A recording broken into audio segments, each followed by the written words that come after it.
नमस्कार, मैं हूं रूपा पंडित और आप देख रहे हैं कारा न्यूज। क्राइम ब्रांच ने कलमना के एक लॉन में चल रहे बुकियों की शराब हुक्का पार्टी पर छापा मारकर अपराधी सहित कुल 28 आरोपियों को रंगे हाथ गिरफ्तार किया है। इस पार्टी में शराब, मोबाइल तथा वाहन सहित 1 करोड़ 60 लाख रुपए का माल बरामद किया गया है। गौरतलब रहे कि इस कार्रवाई से एक बार फिर बुकियों में खलबली मच गई है। क्राइम ब्रांच ने कलमना के एक लॉन में चल रही बुकियों की शराब हुक्का पार्टी पर छापा मारते ही इस कार्रवाई से बुकियों में खलबली मची हुई है। तेलीपुरा पेउठा इतवारी निवासी आशीष कुबड़े उर्फ बोमा बुकी बताया जा रहा है। वह पूर्व नागपुर के बुकियों की मदद से इस क्षेत्र में जुड़ा है। साथ ही इस ग्रुप का शहर में बड़ा कारोबार और दबदबा होने के बाद भी सामने आई है। जन्मदिन की पूर्व संध्या पर भी बोमा और उसके साथियों ने कलमना के चिखली चौक स्थित रिवाज लॉन में पार्टी आयोजित की थी। इस पार्टी में शहर के बड़ी संख्या में बुकी, अपराधी और चर्चित लोगों को बुलाया गया था, लेकिन गनीमत थी कि पुलिस को इसकी भनक लग गई। इसके आधार पर जोन 5 के डीसीपी श्रवण दत्त की अगुवाई में पुलिस ने रात 12:30 बजे योजना बनाकर वहां दबिश दे दी। पुलिस को देखते ही पार्टी में शामिल बुकियों में भगदड़ मच गई। लॉन में शराब और हुक्के की पार्टी चल रही थी। पुलिस ने पहले ही लॉन में आने जाने के मार्ग पूरे बंद कर दिए थे, जिससे किसी को भी भागने का मौका नहीं मिला। पुलिस को लॉन से शराब, हुक्के के पॉट, तंबाकू और नशे का सामान मिला। इतना ही नहीं तो लॉन की पार्किंग में खड़े 22 वाहनों की तलाशी मिलने पर उसमें भी शराब की बोतल पाई गई। पुलिस ने 1 लाख की शराब, 13 हुक्के के पॉट, 37 मोबाइल, 22 कार सहित करीब 1 करोड़ 60 लाख का माल बरामद किया है।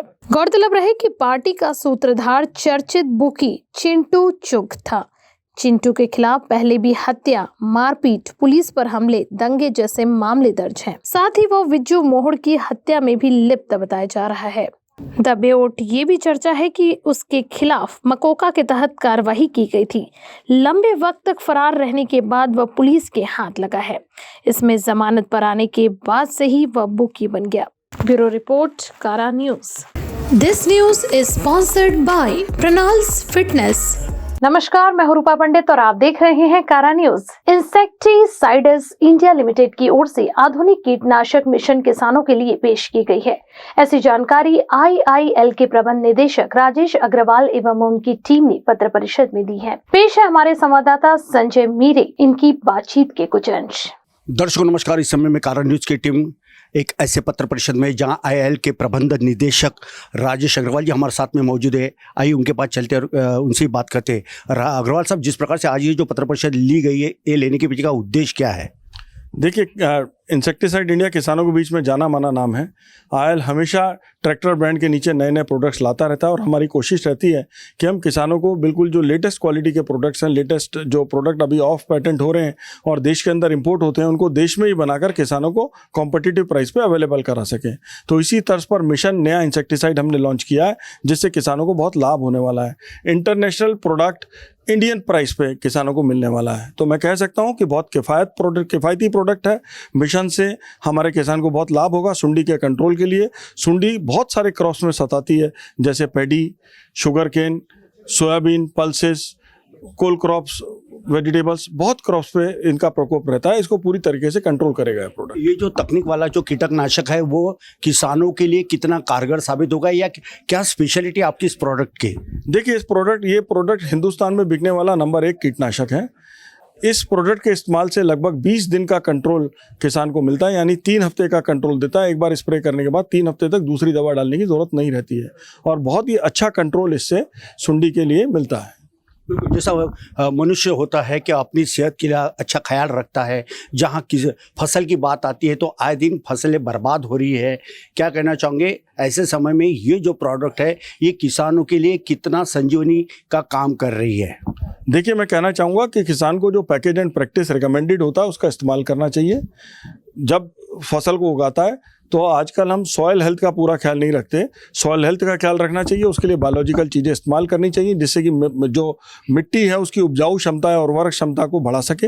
उसके साथ साथ हमें जो ज़रूरत होती है, आज बायोलॉजिकल कंट्रोल भी आ गए हैं, चाहे वो फंगस के कंट्रोल के लिए हैं, डिजीज़ के कंट्रोल के लिए, इंसेक्ट के कंट्रोल के लिए, उसका भी इस्तेमाल कर सकता है। लेकिन जैसे इन्फेस्टेशन को देखता है, चाहे वो डिजीज़ की है, चाहे वो कीड़े की है और चाहे वो वीड की है, तब उसको केमिकल की ज़रूरत है। तो सही केमिकल का सही क्वांटिटी में अगर इस्तेमाल करता है तो किसान को बहुत फ़ायदा होता है। और मिशन एक बहुत ही कारगर इंसेक्टिसाइड है जो बॉलवर्म के लिए बहुत इफेक्टिव है, बॉलवर्म के कंट्रोल के लिए। बिल्कुल, आपने कहा कि आपका ये जो प्रोडक्ट है बहुत ही कारगर साबित है किसानों के लिए, लेकिन इसके अगर मापदंडों को यदि देखा जाए, इसका जो टेस्ट हुआ है वो कौन से लैब से हुआ है, क्या कहना चाहोगे, कौन सा प्रमाणित किया गया है?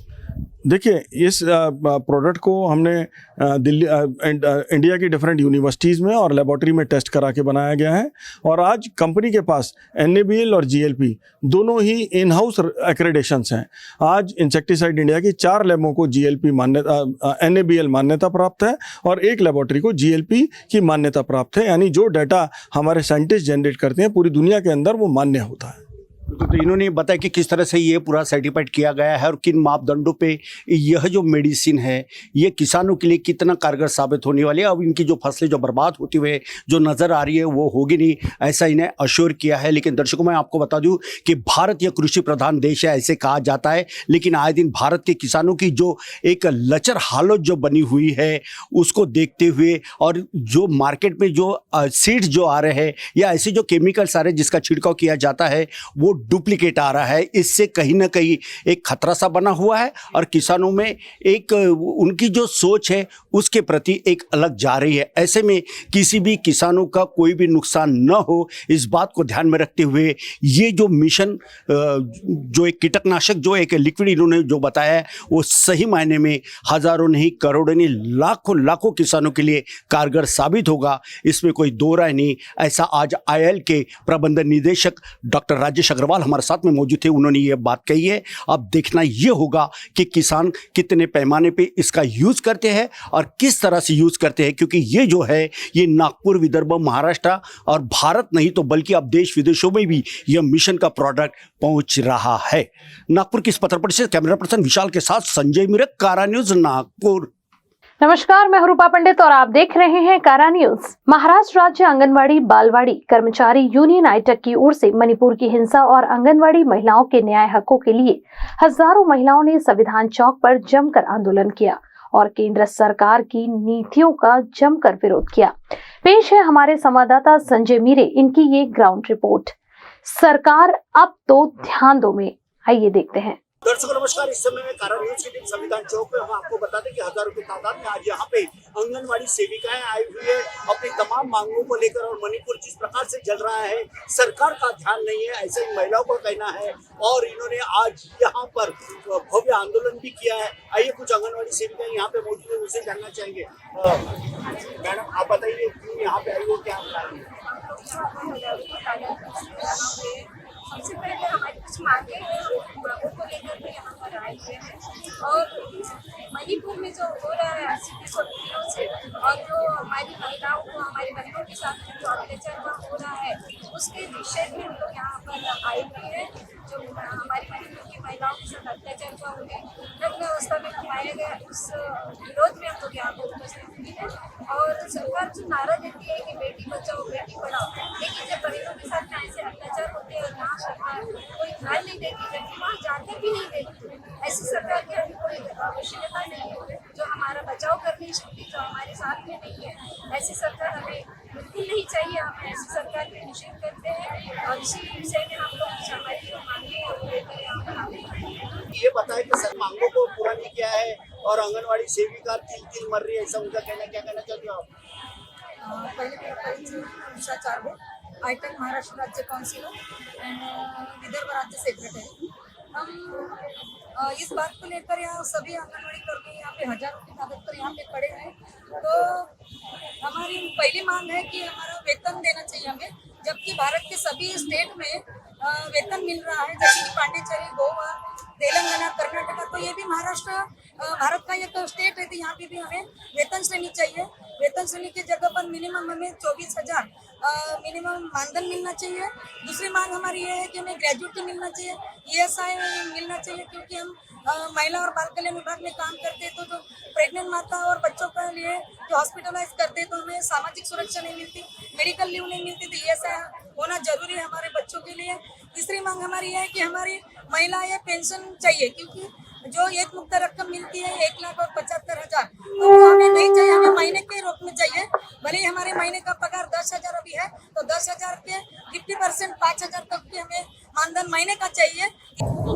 दर्शकों, हमने यहाँ के तमाम आंगनबाड़ी सेविकाओं से बात की। आप देख सकते हैं कि कारा न्यूज के साथ आज यहाँ हजारों की तादाद में महिला संविधान चौक पे है। कारा न्यूज भी आज यहाँ पे है, क्योंकि हम आपको पल पल की जानकारी दे रहे हैं। ये महिला किसी फंक्शन के लिए नहीं आई है, ये महिला किसी खुशी के लिए नहीं आई हुई है, बल्कि ये महिला अपने न्याय हकों के लिए आई हुई है। केंद्र सरकार और राज्य सरकार ध्यान नहीं दे रही है। इन्हें जो वेतन जो चाहिए था वो कम मिल रहे हैं, इन्हें कामकाज नहीं मिल रहा है, जिसके चलते भूखमरी की नौबत इन आंगनबाड़ी सेविकाओं पे आई हुई है। चाहे भी कांग्रेस का शासन था, अभी बीजेपी का शासन है, कोई भी शासन में इन्हें न्याय नहीं मिला है। जबकि देश को आजाद हुए 75 वर्ष का कार्यकाल हो चुका है, ऐसे में लोकतंत्र में जीने वाले लोगों के साथ में ये भद्दा मजाक है, ऐसा महिलाओं का कहना है। इस सरकार ध्यान दे। और जब मणिपुर की बात है, तो मणिपुर की ये घटना एक तार तार कर देने वाली है, और इसका निषेध पूरे भारत के साथ में पूरी दुनिया भर में हो रहा है। मणिपुर की घटना में अभी भी पूरी तरह से नियंत्रण नहीं पा रही है सरकार, जिसके चलते आज ये मणिपुर की घटना देश के साथ विदेशों में बड़े पैमाने पर लोगों तक पहुंच चुके हैं, और भारत देश का नाम भी खराब हो रहा है। इस और देश के प्रधानमंत्री नरेंद्र मोदी, राज्य के मुख्यमंत्री एकनाथ शिंदे और तमाम जो लोग हैं शासन प्रशासन के, उन्होंने ध्यान देना जरूरी है। मणिपुर की ये आग कब रुकेंगी और कब ये अन्याय अत्याचार रुकेगा, इस और हम सबकी निगाहें लगी हुई है।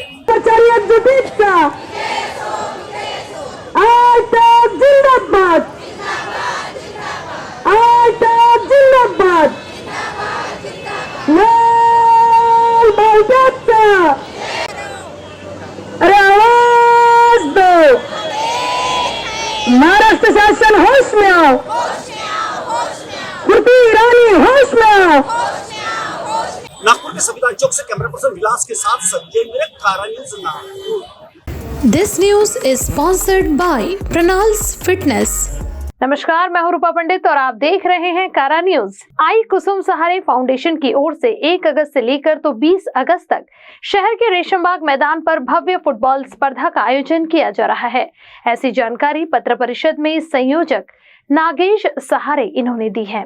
दर्शकों नमस्कार, इस समय में कारा न्यूज की टीम पत्र परिषद के लिए आई हुई है। हम आपको बता दें कि स्वर्गीय आई कुसुम सहारे फाउंडेशन की ओर से हर वर्ष के मुताबिक इस वर्ष भी बड़े पैमाने पे फुटबॉल स्पर्धा का आयोजन किया गया, जिसकी आज प्रेस कॉन्फ्रेंस हुई है।